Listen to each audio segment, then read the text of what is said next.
Hey everybody, and welcome to Exposed Dragged Out. My name is Joseph Shepard, and each week we dive into the lives of the individuals who may or may not have been on a RuPaul's Drag Race franchise. We are opening up the UK gates. She is the first international franchise person that I have to be an accompaniment. And I am beyond excited to welcome from UK Season 1, Crystal.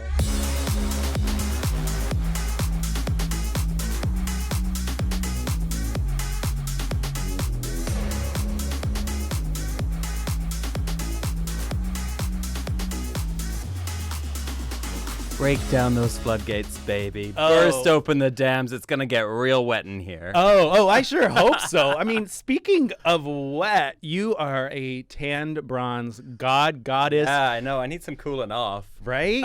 I mean, first of all, your Palm Springs pictures. I was like, okay, buddy. Oh, Okay. Thank you, Barry's Boot Camp.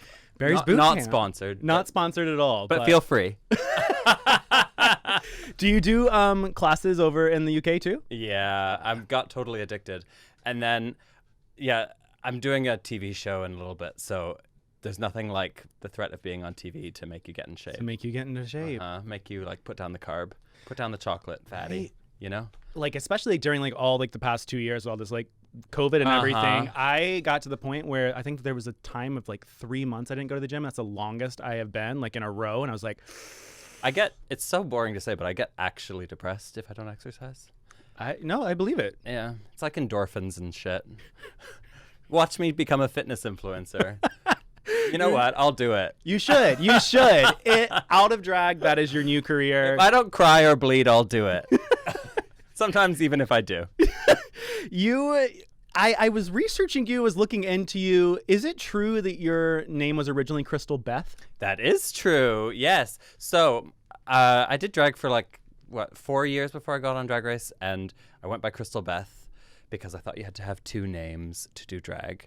I always wanted to be Crystal because of Crystal Connors from Showgirls, and because I was working for a crystal conglomerate at the time in sales, and I was like, my drag was kind of like an escape from the corporate world and like kind of making fun of that world a bit. But yeah, I thought you had to have two names to do drag. So I was like, oh, okay, Crystal Beth, sure. And then when I got on the show, I was like, you know, this isn't really sitting with me.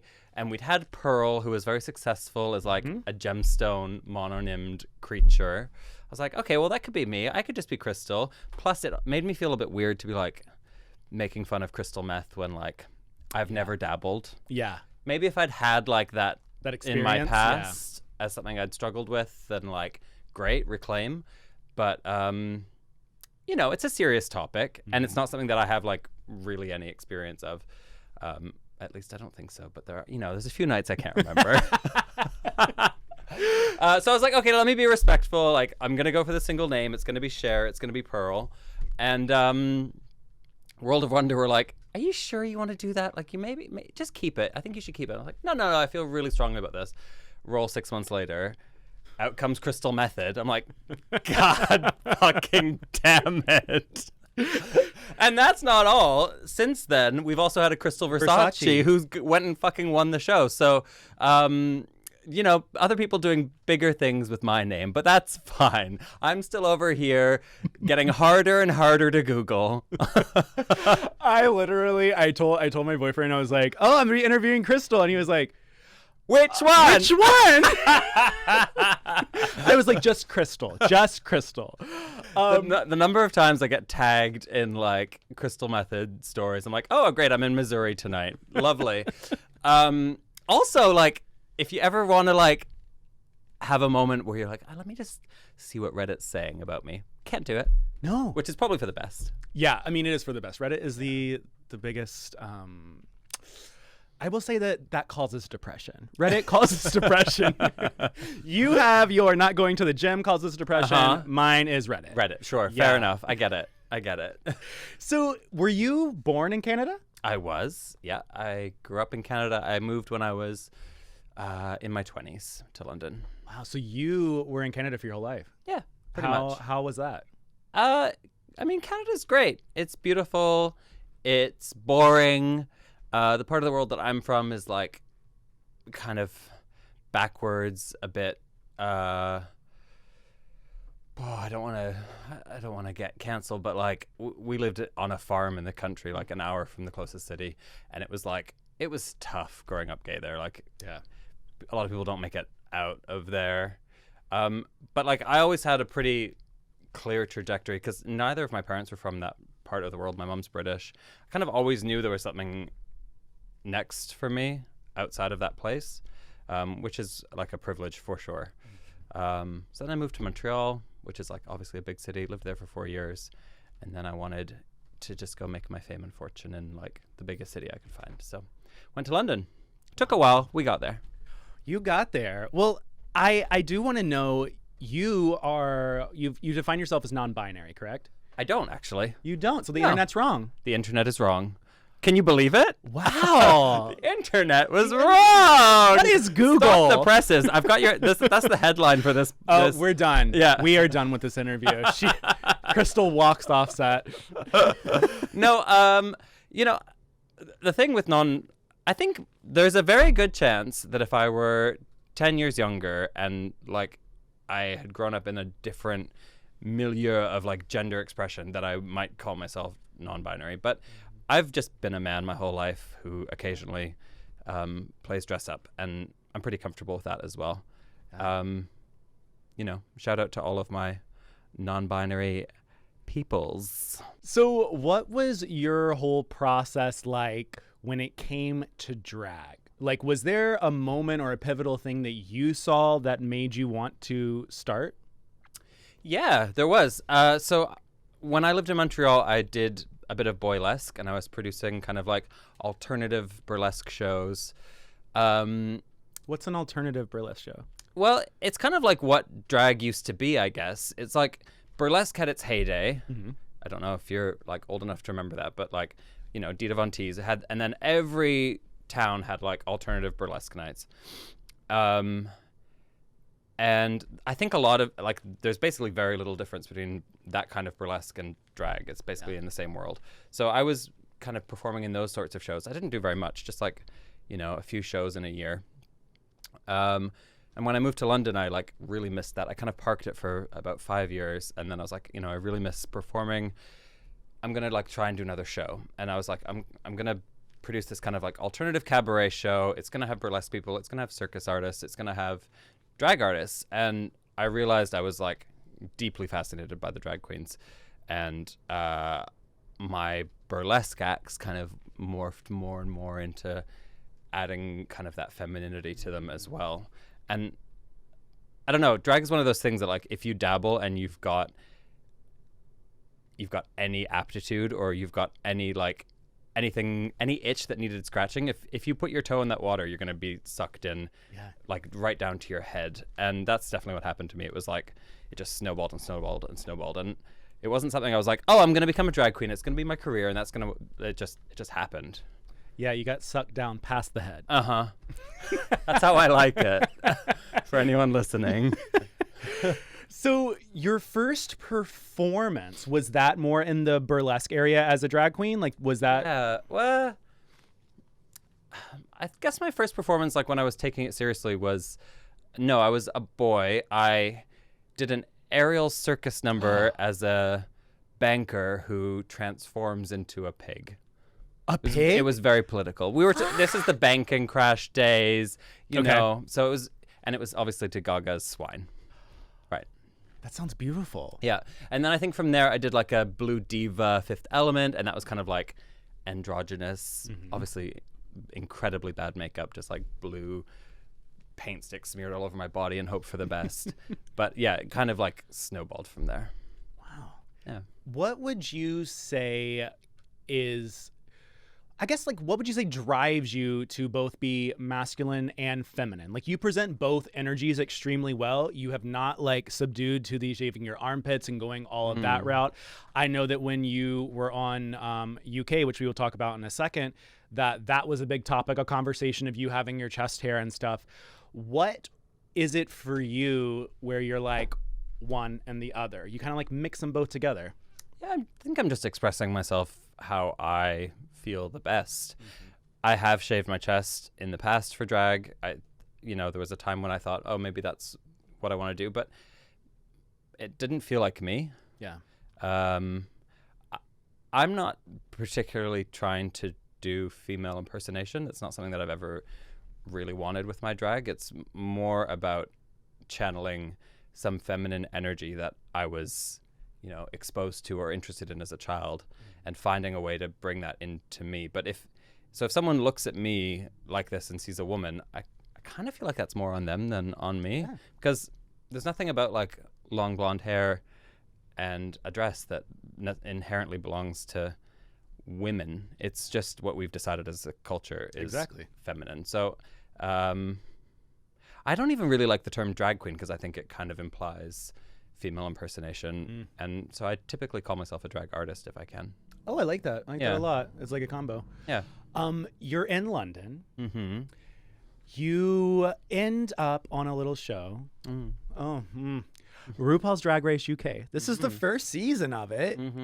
Had you applied? Like, were you contacted? Like, what made you, push you to do it?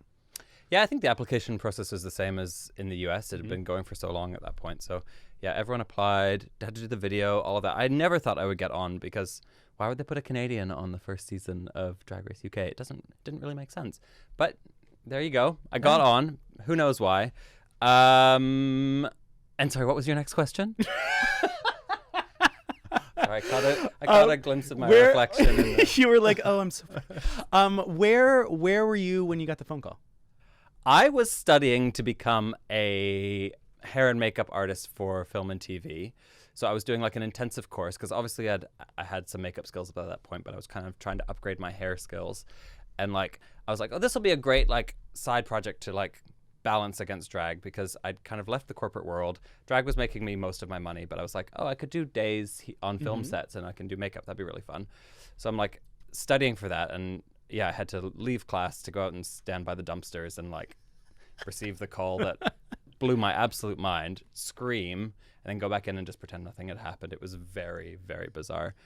Very bizarre. Let me just keep putting this prosthetic scar on your face. Nothing's wrong. Nothing's going on. There's no reason I'm shaking. It's fine. Yeah. And I mean, to the same degree, I think about it in such a crazy way that this is the first season that the UK has. You were on it. Like you said, you're Canadian. And now you walk through that door. Do you remember walking through the door? Oh, yeah. Oh, it still makes me feel sick, actually. Really? Why? It was just it was so unknown. And I think that maybe if you're in the US seasons now, you work with so many people all the time that have been on the show. You're kind of soaking up all of their experiences all the time. Excuse me, I might burp. No, it's past. Whereas in the UK, we were kind of on our own. We had no idea what to expect. I hadn't really worked with any Drag Race girls prior to the show, so I was really going in blind. And now looking back, I'm like, oh, I could do that again. It would be totally fine. And it would, but I hadn't done TV. I didn't know what it felt like to have a camera pointed at me. It was all totally brand new. And I was in my 30s. So imagine being in your fucking 20s and doing that. Maybe you'd have the confidence of youth. I don't know. But I felt incredibly unprepared, and I was obviously, on the older end of the scale of that season. So I don't know how people do it, really. We should ask Scaredy Cat. Yeah. I think she was a little bit afraid. I guess one of the big questions that I have is that there are so many different franchises coming out of Drag Race. And a lot of times now we have Canada, where Brooklyn Heights is hosting. We have, the Supreme hosting España. You have people that are located actually in these countries. RuPaul comes into the UK. Do you feel like there was ever a missing translation piece to some of the differentiations in drag? That's a good question. I think Ru and Michelle have such a deep love and respect for British culture that they wanted to get it really right.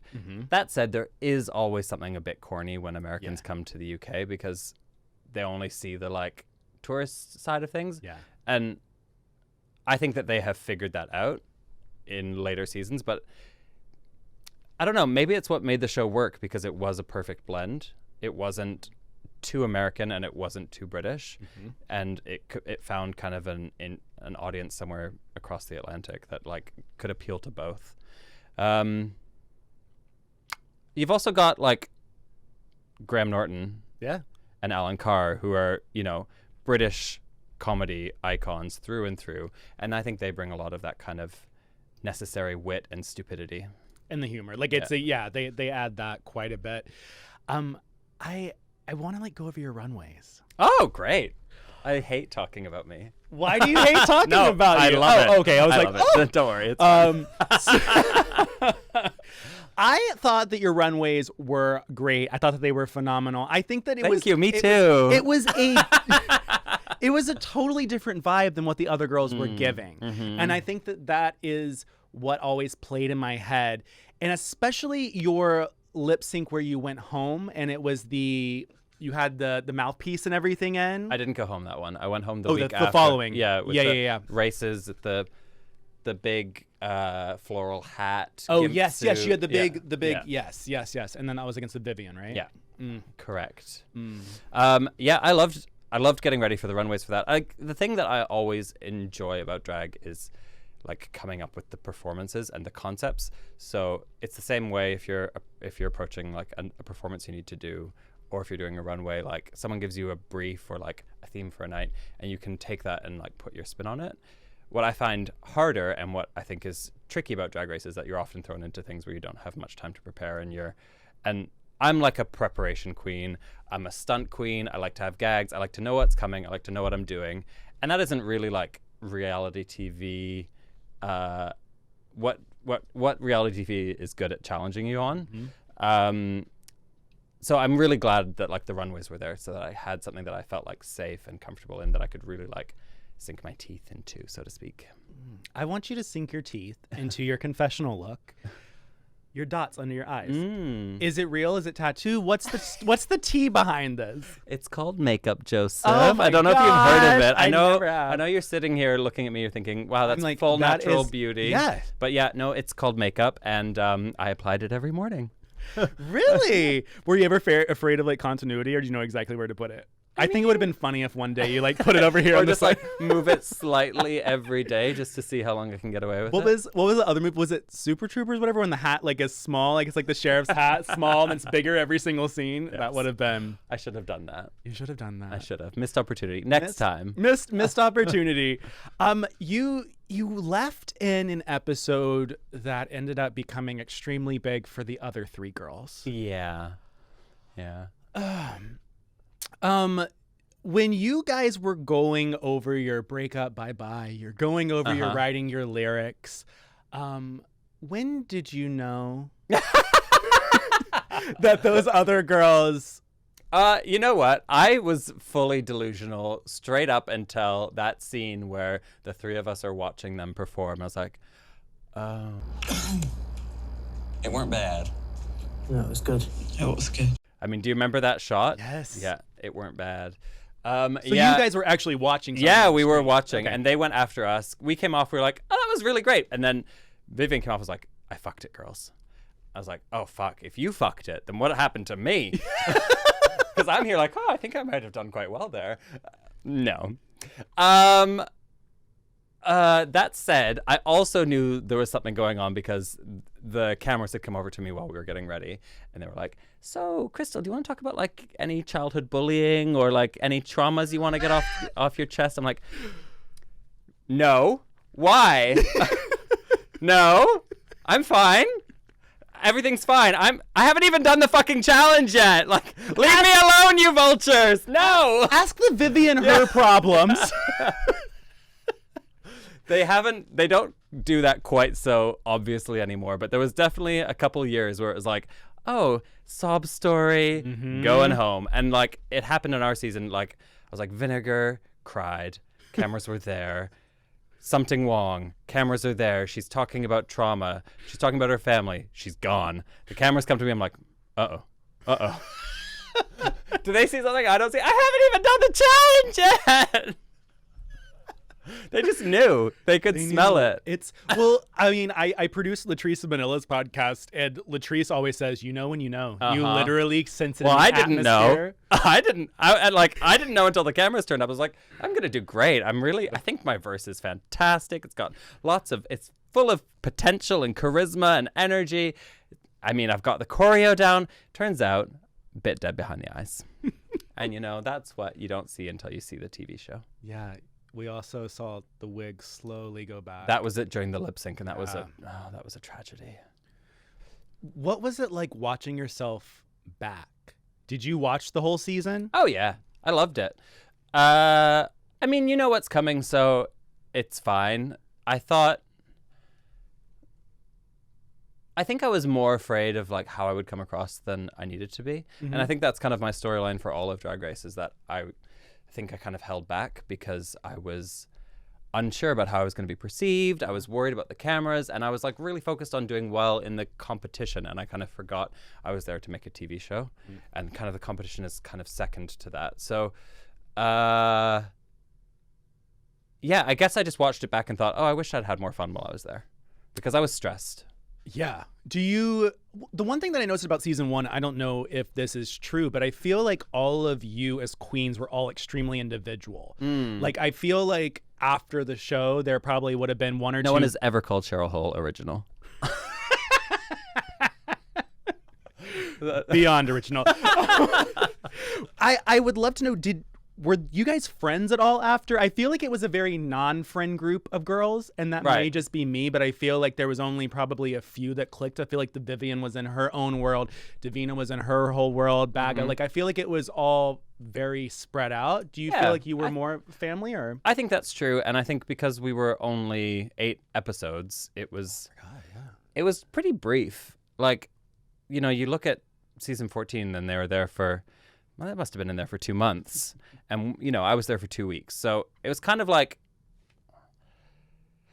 theater camp or something. Like when you're a kid, like, yeah, you make intense relationships during that period, but like they're not necessarily like life lasting. I don't know. I love all of those girls, and we have a group chat, and we all talk all the time, and I can call any of them up if I need something or if I need advice. But, I was in my 30s, and like I kind of already had my friends sorted. So You're not in your 30s anymore? I'm still in my 30s. Oh, okay. Yeah. But like, I mean more like, we're talking back then. Yes. I was also in my 30s then. And, again, maybe if I'd been in my early 20s, those relationships would have been like really a lot more intense. But she's grown, She's grown. And you branched out. You end up on a show called Call Me Mother. Yes. You're back in your old stomping grounds in Canada. Yeah. How did that even come to be? I met someone from Out TV at DragCon UK. He had an idea for a TV show, and then I met with him when I was in Canada on a little tour, and then the pandemic happened, and everything kind of got shelved and paused. And then it kind of came back. I think it was basically a new idea, and it changed a bunch since the pandemic. But I think I'm also cheap to hire because I'm Canadian. What does that mean? Oh, it's because they always use Canadians. Tax credits. Yes, of course. That's why they brought Brooklyn Heights in. They're like, come back, Brooklyn. Yeah. We need you. Really, we need you. Yeah, I don't know. How does anything happen? Someone asked me, and I said yes. And then it happened. And then it did, yeah. What was it like being on the reverse and mentoring? What a pleasure. It's just so nice to like judge other people for once, It's what I'm really good at. That's you in the bar standing in the corner judging everybody? Yeah, I have a lot of opinions, and it's nice to be asked them, and to be paid to give them. And then mentorship, I don't know, they were a gorgeous bunch. I'm not like the warmest person. I wouldn't say I'm a natural like mother figure, but like having these 3 kids and like wanting them to succeed, I found that within me, and it was really, really satisfying. If you're not familiar with the show, it's kind of like if The Voice were with drag queens. So we adopt different artists into our house, and then our houses all battle. And the bottom house each week has to send one of their kids home. So it's like it's quite an emotional series. It's got a lot of heart, and it's full of diversity as well, which I think is really special and important. You know, we've got drag kings, we've got non-binary artists. So it's not just drag queens. It's something fresh that we haven't necessarily seen before. So yeah, and it's done in a different way, and also like giving light to the Canadian queens in a way that season 2 couldn't have done on Canada's Drag Race. The poor girls. I was like, ooh. I also think it's important to have shows that are for kind of up and coming or for artists that are starting out, because Drag Race is kind of like you're expected to be at the pinnacle when you get on the show. It's not really a place to grow and learn, and definitely like I learned so much on the show, but ideally you go on Drag Race to like show all of your best. Yeah. And if you're going on there to learn, you're probably not going to win, which is definitely what happened with me. So it's nice to have a place that like is encouraging people to learn, mentoring them, like not expecting extreme polish or precision or professionalism. Like we're there to help them learn as artists rather than expect like this fully realized creature. And you're coming back for season 2? Yeah. Is that exciting? It's super exciting. Yeah. Were you ever nervous that a second season would happen? Yeah. I mean, of course, but I had a good feeling, and I think that they know that for something to build a bit of traction, you've got to give it a chance. Yeah. You can't be Netflix and cancel everything after 3 episodes. No. So you are being a mentor. You are still a drag artist. Where do you see yourself? Like, what is coming up for you? Is there something that you are excited for? Like, do you have a career trajectory you would like to follow?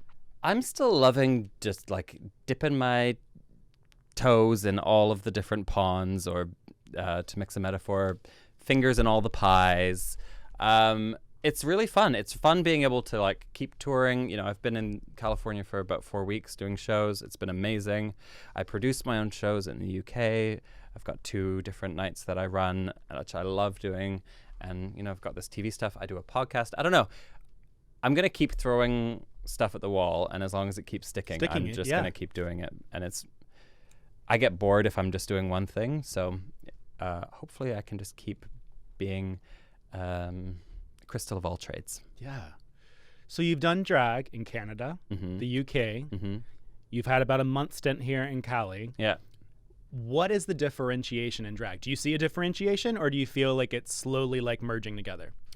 In terms of aesthetics, no, I think it's pretty similar. Like Drag Race has had this kind of unifying effect across the world, I think. But in terms of performance, it's crazy here how like tipping affects the entire scene. And like, I mean, we don't have tips in the UK. So, you know, you spend the entire number focused on giving your performance. And here you have to spend half your number thinking about where the money is and getting it. So it's a really different skill set. Like you have to learn how to clock a 20 at like 50 paces. I see it. But like you also have to build in time in your number for like, this is when I'm gonna take the tips, and that's like a whole new thing for me. So I've had to like make extended mixes of all my tracks and figure out how to make that work. I think it can be detrimental as well, because you know, you're worried more about tips than necessarily the performance. But I've definitely seen queens turn it. It's just, you know, sometimes you see someone's second number and they're just walking around and taking tips, and I want more from drag than that. I also think like as an audience member, I always tip the girls, but the issue that I have is when I want to give money and then they don't take the money, or they can't see me, and then I'm like in my head it's like, well, now where's this $1 or where's this $5 or whatever go? Like it just goes back in my pocket. Like I would just rather a communal bucket and I just throw stuff in it. And I would love if someone would follow me with a bucket during my performance. Just have a little assistant go-go boy. And they could, and the tips could go in there, like right behind me. I can give you like a little bit of interaction. I can give you a moment, but I don't have to worry about lip syncing and taking and like where am I going to put it. It's just a lot. Also, like the first show that I did was in San Francisco, and it was a burlesque show. And so they said, you know, the girls are they're burlesque artists, they're not drag queens, so they're not going to take the tips from you. You have to throw them on stage. And so it meant that I spent that first number I had, everyone just threw the tips, which was fantastic because I didn't have to worry about that side of things, and I still got paid at the end. That's nice. So maybe we just need to encourage more like roll into a ball and throw. So we should have a tip fight, like a food fight, but a tip fight. And then you could and then you could start doing things like target practice. Yes. You could like, if you've got a queen with like a really baggy asshole, she could just spread that, like see if you can get them in. See, now you came up with the whole thing. You could have a fake basketball goal in the back, and people are just throwing their tips to try to make it, and it's a game. I'll just spread them. I always ask everybody, what do you think the biggest misconception is of yourself? Of myself? Yes. Oh, God. Do you feel like you were interpreted or portrayed a different way, or do you feel like people come up to you and say one thing, but that's not how you are? Is there anything that...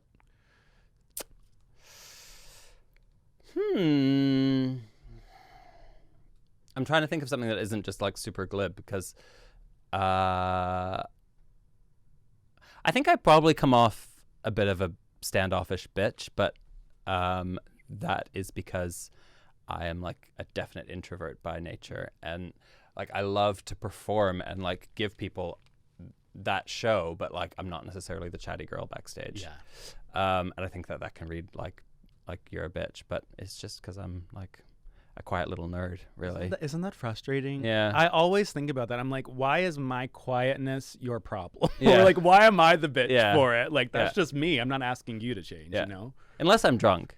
And then I'm... Are you then loud when I'm- you're drunk? Yeah, then I'm a good time. Oh, what's your drink of choice?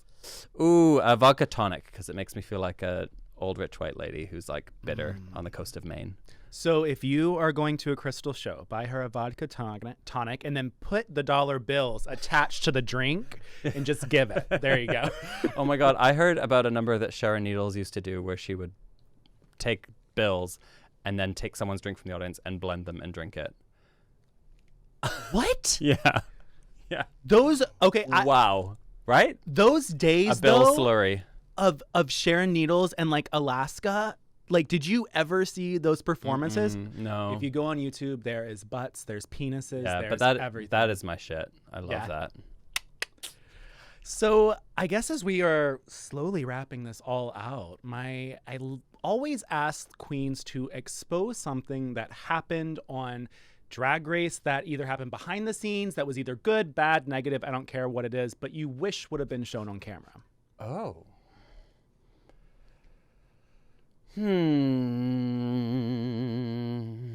God, it's so long ago. Right? Done so many drugs since then. Especially meth. Especially, man. I was gonna say like Bagga's runway for the sewing challenge was much even worse than it looked on TV, but I think it looked pretty bad on TV. It did look bad on TV.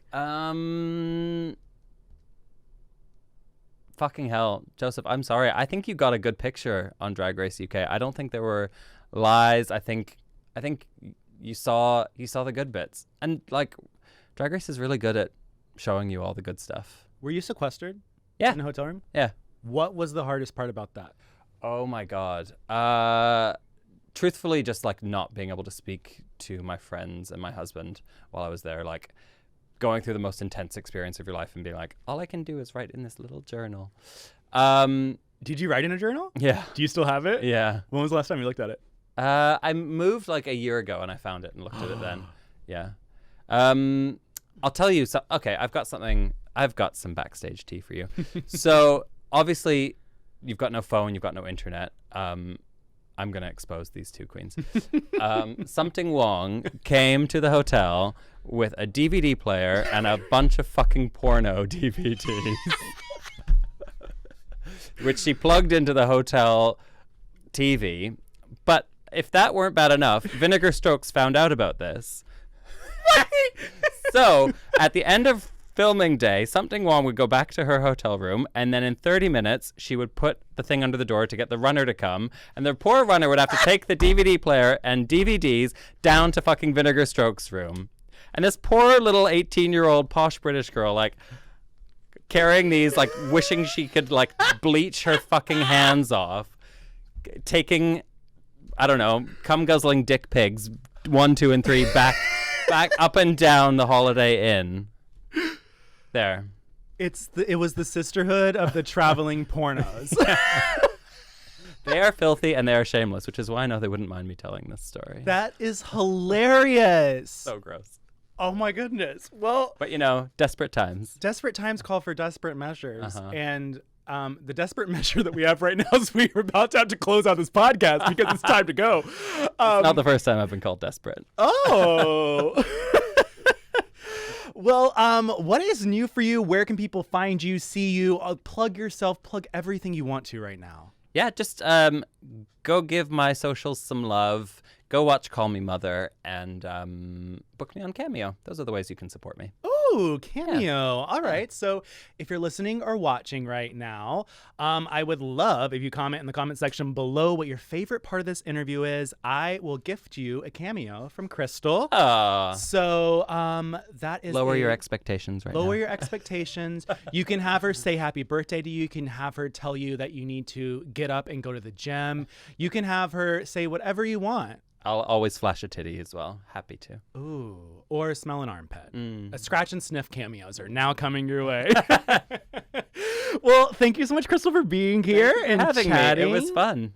So much fun. You're about to go perform at Mickey's. I am. How are Can't you wait. excited? I'm so stoked. I was there last week and it was so fun. So glad to be back.